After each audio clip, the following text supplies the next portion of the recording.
You guys did such a good job in this movie, and I really do mean that. How important do you think to tell this story, 1917, was it to shoot it in real time?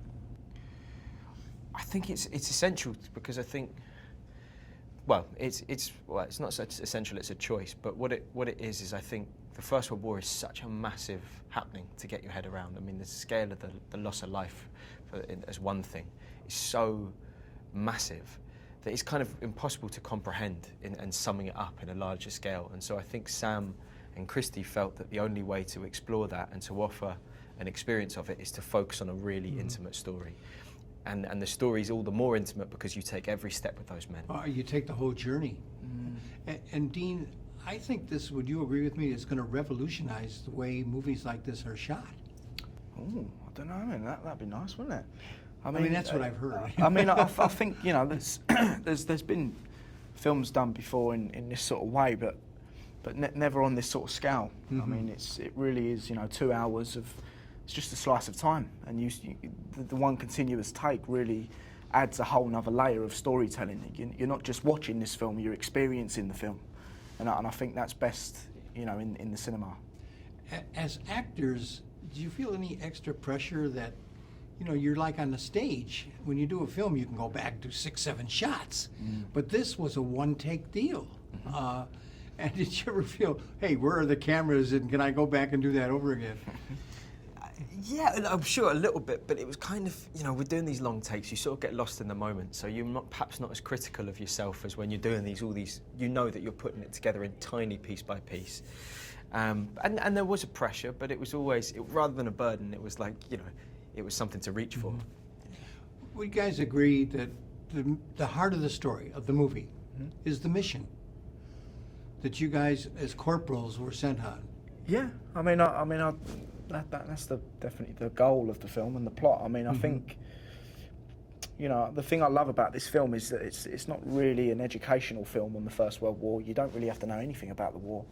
It's just a very human story, you know, and follows 2 ordinary humans on a very human level, trying to deliver a message to stop an attack. It's quite simple, really, but the stuff they see along their journey is, you know, it's a lot to wrap your head around. But they felt in the story that their responsibility was 1,600 men.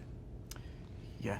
Yeah, but it's the big and the small again, in the same way that you understand the massive happenings of the First World War via 2 men's journey.